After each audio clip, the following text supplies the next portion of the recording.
So I, 17, female, recently did something that everyone's really mad at me about, and I don't know what to think right now. I have been living with just my dad for the last couple of weeks because my mother had to go to LA for an assignment. My mom, 42, female, and my dad, 48, male, got married around the time that they found out that she was pregnant and have been together since then. My mother had never been married before, and I was her first child, but my dad had a daughter from his previous relationship. My half sister, let's call her Dana, 22, female, is pretty annoying and entitled, and we have never really gotten along.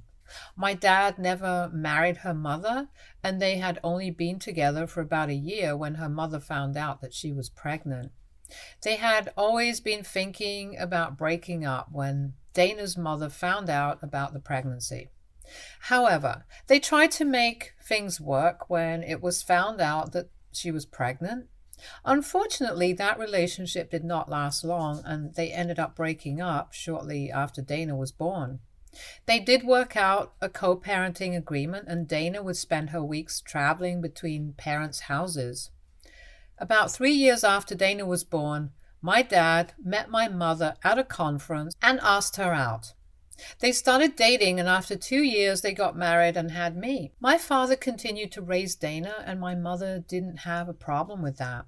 But growing up, Dana and I were never close. I remember my father would try his very best to try and get us to be friends, but I don't know. Neither of us really took to each other. We were a far cry from being half sisters or whatever, and we were not even friends. But that's how it was when we were kids, and gradually even my dad realized that we were not interested in being friends with each other, so he stopped trying to get us to be friends. However, I had a great relationship with my dad, and I was pretty close to him. Whenever Dana was not around, I would have a great time being at home with my parents. I just didn't like whenever she would come over because then she would try to hog all the limelight, and it was easier for her because my dad only saw her on Fridays and the weekends. So it was understandable that my dad would give her a little more attention when she was around because it would only be a short while before she would go back to her mother again. I know she will never admit to it, but there was some degree of sibling rivalry. My father, however, was a good dad to me, and I have to give credit where it's due. And as we started growing up, I started caring less about outdoing Dana or whatever. But I don't think she ever got over that phase because even after she got into college, she didn't stop her silly, childish behavior and would try to put me down for attention. She would brag about the fabulous college that she got into, even though I was literally just 13 at the time and wasn't even thinking about colleges. She would brag about her grades and try to show off how smart she was, even though I was better than her at her age.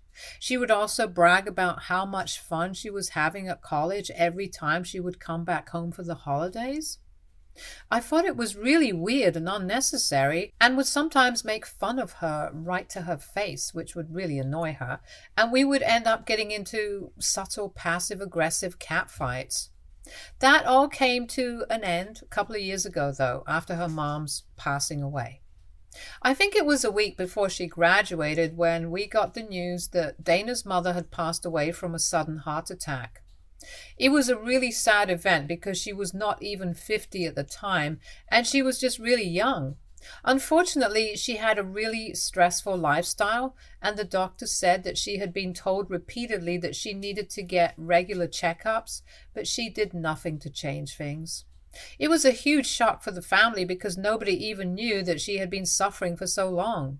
Apparently, she had been having heart problems for a long time, but she hadn't told anybody about it. This shook Dana up, and after the funeral, something changed, and it was not for the better at all. It's really unfortunate, but due to the shock of the event, Dana started binge eating and developed a disorder. At first, it was barely even noticeable, but over time, we started noticing the signs. She had been living with us at the time, and it was me who told my father that I was concerned about her. And it wasn't even in a mocking way. I was genuinely worried because she was out of control. So my dad and I did a lot of research, and we decided it was time for my dad to talk to her about therapy and do something about this because things had to change. She was not happy about it in the least, and Dana blamed me, saying that this was just a ploy for me to get attention, and apparently I only wanted to label her as crazy. I honestly wish that was the case because then at least she would be safe from an eating disorder. But unfortunately, that was not the truth, and I really wanted to help her. After a lot of discussion, rebellion, and bargaining, Dana finally agreed to get help because she had ballooned up to an enormous size, and it was absolutely not healthy. So she finally went, and it took several months, but we started seeing improvement in her condition. She had already graduated by then and had been sitting at home because she was depressed, and understandably so. But after almost a year of her mother's passing, Dana decided that she was going to start looking for a job, and she found one within a couple of weeks, despite my personal differences with her. She was actually a pretty good student and had great grades. She got hired pretty quickly. Within a few months, she was out of here. That was literally just half a year ago, and I expected her to stay in her own apartment after that, but for some reason, she decided that she didn't want to live on her own anymore and wanted to move back. I had no idea why she thought that it was a good idea, especially when she could afford to live on her own.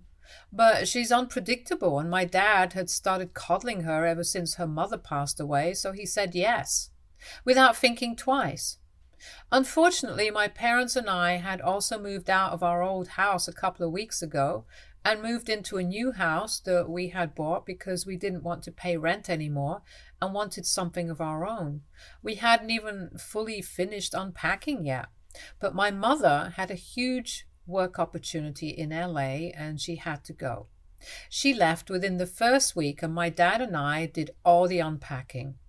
Our new house has 4 bedrooms. One was supposed to be mine and one was supposed to be for my parents, and the other 2 were meant to be for guests. One of the guest rooms was obviously intended for Dana, and the other one was for other people. It's a pretty spacious house. But the problem is that we have been using one of the guest rooms as a makeshift storeroom right now, so it's uninhabitable. And the other room that's empty doesn't even have a bed yet. Our previous house was already pre-furnished before we moved in, so we didn't have to buy a lot of things. This one, however, doesn't come with its own furniture, and my parents have already spent a lot of money. So buying a bed right now and furnishing 2 rooms that would probably not even be of any use for a long time didn't seem necessary. So we just left that room empty since we didn't know that Dana would randomly decide to move back in one day.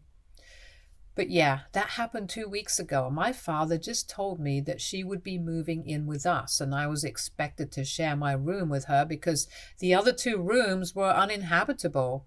I was outraged because I'm a 17-year-old and I need my own privacy.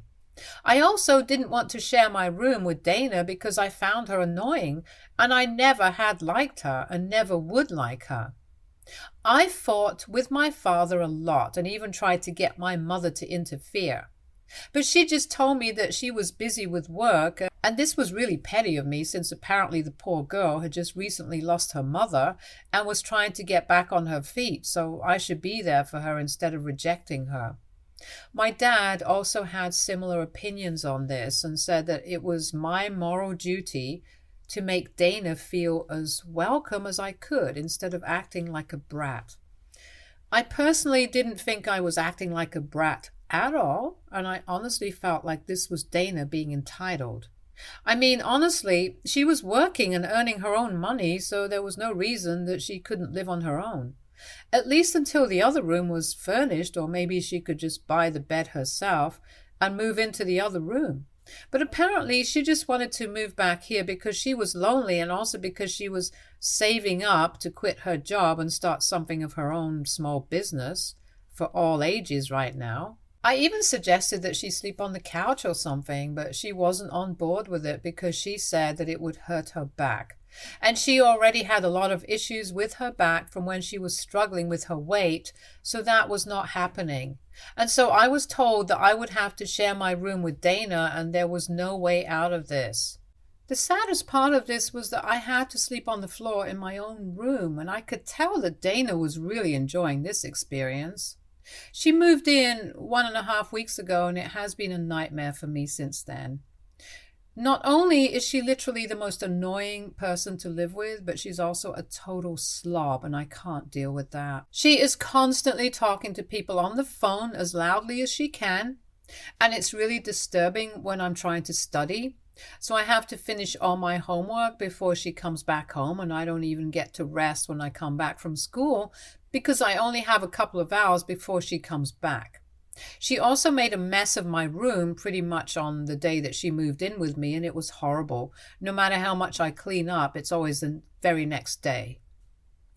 I complained about it to my dad after dinner one day last week, but he told me that I just had to suck it up and deal with it because she was going through something, and as a family, we had to be there for her. And he was right. Maybe I have had my own problems, but at least my mother is still alive, and so is my dad. So I don't really know how she feels. Besides, she's still recovering from an eating disorder, and that couldn't have been easy, so I was willing to cut her some slack and give her the benefit of the doubt. However, 3 days ago, she really crossed a line, and I just couldn't take it anymore, so I snapped. 3 days ago, I left really early in the morning to go to a friend's house, and I spent almost the entire day there. I came back home in the evening because it was a Saturday and I didn't have school the next day, so I could do whatever I wanted. I was in a great mood until I came back to my room and saw all my clothes lying on the floor, and it appeared to me that most of my outfits had been either stretched out or, even worse, torn. I was horrified because I couldn't even imagine why anybody would do this until Dana came back into my room and told me that she could explain. Apparently, she had been trying on all my outfits because she needed something pretty to wear to a co-worker's wedding next week, and she couldn't find anything in her own belongings that still fit. She was smiling at me while she told me this and had a really smug look on her face because she knew exactly what she was doing. She had known all along, and she was just trying to mess with me. She knew that if her own clothes didn't fit her anymore, there was no way on earth that my clothes would fit her because I am several sizes smaller than her. She knew that. But it didn't stop her from trying on all my clothes because she knew that it would pretty much ruin them or tear them, and it would become all loose and weird on me after that. She had done this on purpose, and she wanted me to know, which is why she had laid it all out on the floor for me to see when I came back home. It was pretty diabolical, and for the first couple of minutes, I didn't even have anything to say to her because I was just that horrified. She continued to smile at me while I just stared down at the mess she had created. But then I lost my temper, and I did something that I was not very proud of. I walked right up to her and smacked her on the face. I had been stretched pretty thin already, and everybody had been testing my patience with her by forcing me to live with her and sleep on the floor of my own room, just because her mother had passed away and she was using that to her advantage shamelessly. After I smacked her, there was no looking back because she had a significant advantage over me. Since she was quite bigger, and soon enough we were in a full-blown brawl. I got a few good scratches in, and she took out my hair, but I was glad that I got to hit her, and even though I'm not very proud of it, she deserved it. My dad had heard us fighting, and it took him a while, but he was able to break us up eventually. I thought that he would at least ask us what happened, but he didn't even wait and just started yelling at me about my behavior. He didn't even bother to wait for an explanation and just assumed that this was all my fault. He told me that I had been behaving like a spoiled brat ever since Dana moved in with us, and he needed me to cut it out because otherwise he would have to kick me out and send me to live with my grandparents. He thought that I was being entitled, and apparently I was being heartless and petty by putting Dana through so much and tormenting her all the time. He was saying all the right things, but to the wrong person. I was so disappointed and hurt that I didn't even say anything to him. and just let him yell at me while Dana enjoyed the show. It was extremely disappointing for me because I had always firmly believed that my father loved the two of us equally and would never pick sides. But as of now, Dana was using her trauma from her mother's passing and the eating disorder to seem like a victim and was shamelessly milking it just to get me in trouble. Let me just remind you guys that this is a 22-year-old woman with a job that we are talking about and not some 15-year-old with unsolved issues. She knows exactly what she's doing, but I don't know why she's doing it. I was really hurt and upset, and after my dad was done yelling at me, I grabbed my phone and stormed out of the house. Nobody tried to stop me because they knew that I didn't have anywhere else to go, so I would be back in a couple of hours anyway. And they were right. I didn't have anywhere else to go, so I decided to go take a walk in the park.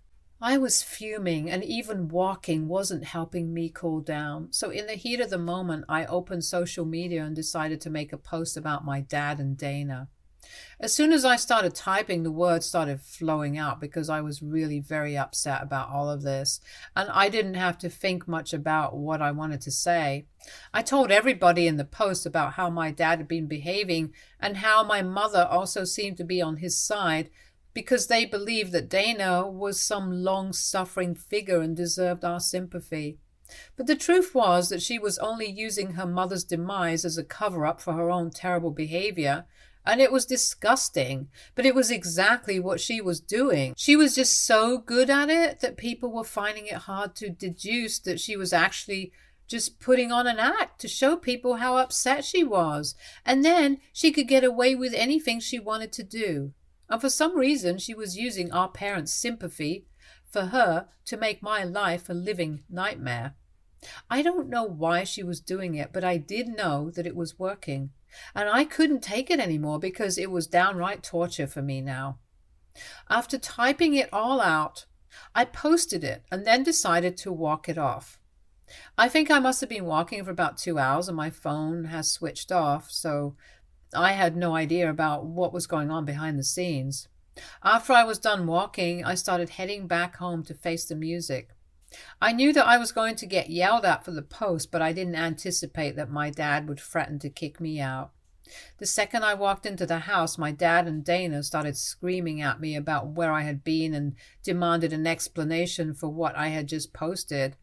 I told them as calmly as I could that the post was exactly how I felt, and it was long overdue because the two of them had been very difficult to live with, and I couldn't do this anymore. I told my father that I was sick of living with Dana because not only was she a terrible person, but she was also a huge slob, and I hated her from the bottom of my heart.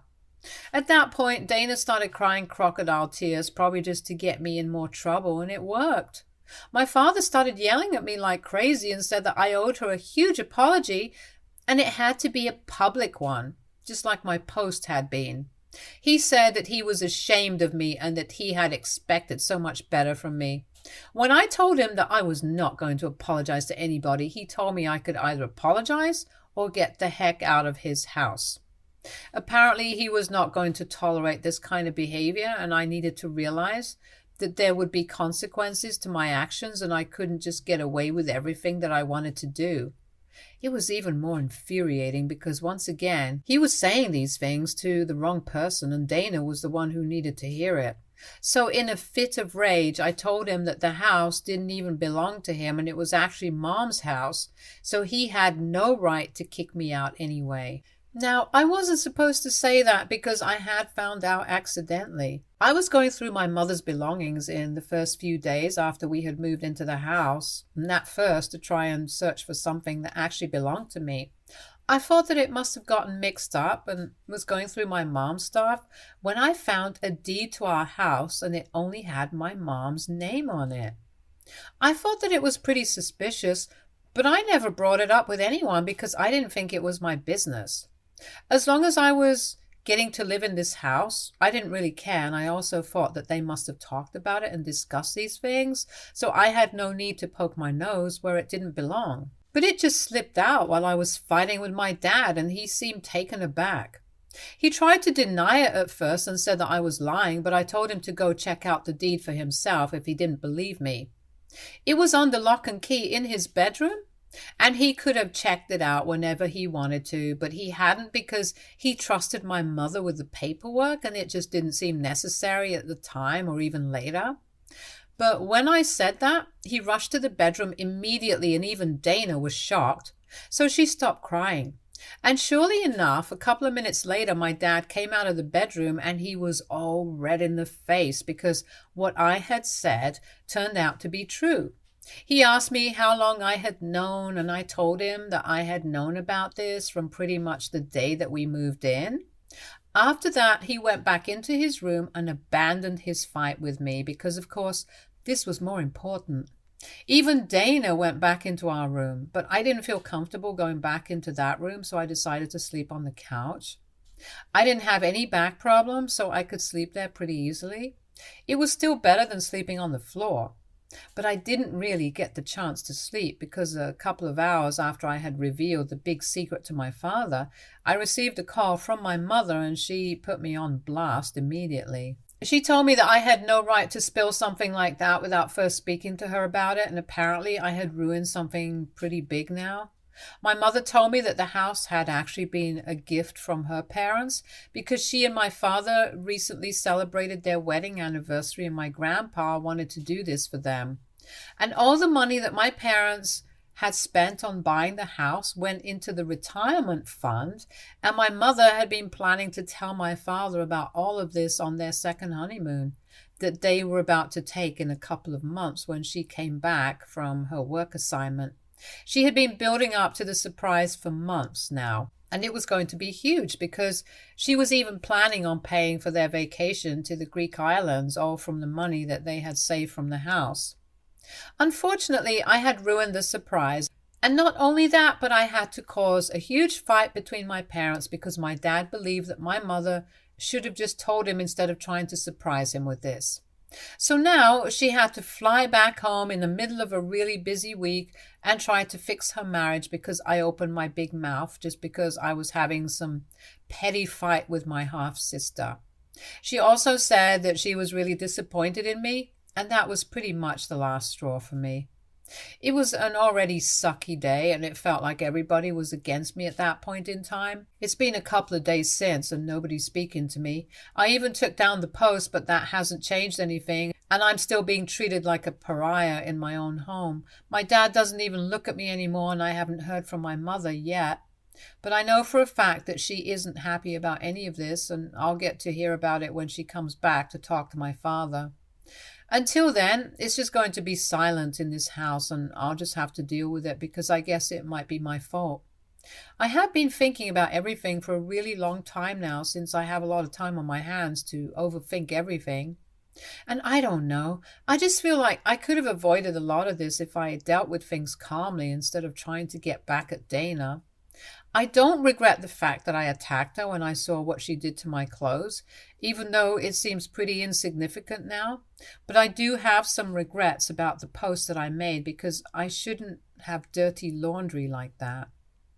That was unnecessary, and I guess I screwed up somehow. But also, after the way that I had been treated for weeks, anybody in my position would have lost their mind and snapped. I don't even know if I should apologize at this point or not, or even if it will make a difference to the situation. But nevertheless, AITA for making a post attacking my dad and half-sister because they were forcing me to share a room with her? Update 1. Hi, thank you guys so much for all the supportive comments and messages. I'm really grateful for all of it. And yeah, that really helped me make sense of things. And I'm doing a lot better mentally right now. I guess the fact that things have been sorted out with my parents also helps. It's been a week since I posted, and a couple of days after my post, my mother returned and we decided to have a family meeting and finally clear the air between us. Interestingly enough, that was done at a time when Dana was not at home, and even more curiously, it was my father who suggested that we do it when Dana was not at home. So they took a day off of work and waited for her to go to work, and then we decided to talk. It was kind of uncomfortable for me, But I shared my feelings with them, and everything that I said here, I told them. They actually seemed to understand, which I didn't think was possible, but they told me that they could understand where I was coming from. And then my father told me that after the huge blow up that he had with me, he decided to talk to Dana about certain things, and he realized that everything that I had said was true, and he had been a fool all along. Apparently, she had been laying it on thick and had been trying to manipulate him against me after our fight. He didn't understand what was going on, but she kept making up stuff, and after a certain point, even he knew that I was not capable of doing such things, and he could tell that something was weird. Once he figured out that she had been trying to play us all, he decided that he could no longer trust his gut about this, and decided that he was going to talk to us in person. My parents had already sorted things out between them, and they were okay with the deed and the retirement fund and everything. So this is the only thing that we actually had to discuss.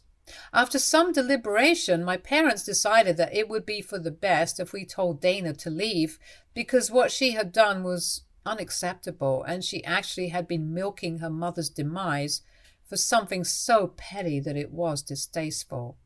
So to sum it up, Dana has been asked to leave, and she threw a huge fit about it and accused me of trying to sabotage her future, which was interestingly exactly what she had been trying to do to me. So that was clearly projecting, but I finally realized why she hated me so much. It was just because she could. And she was just a terrible person who got off on other people's misery. Mystery solved. Update 2. Hi, so Dana has left, but my mother has stayed back for a couple of days more, and she believes that we need to start family therapy. She's going to join the online sessions, and we're all going to try and make this work. I have my fingers crossed, and I hope that this brings us all closer, because the last few months have been tough, and I just really want everything to go back to normal. Update 3. Hey, it's been almost a year since my last update, and I'm thrilled to inform you guys I'm starting college in a couple of weeks. I got into the school of my choice, and we are all really happy. My mother finished up her assignment a couple of months ago and has been living with us ever since, and it finally feels like a perfect family again. Dana has had no contact with us since she left. Thank God for that. Therapy has been going well, and I don't know, I feel like everything has fallen into place, and I couldn't be more grateful to the universe for it. Stay tuned for more stories from our girl relationships.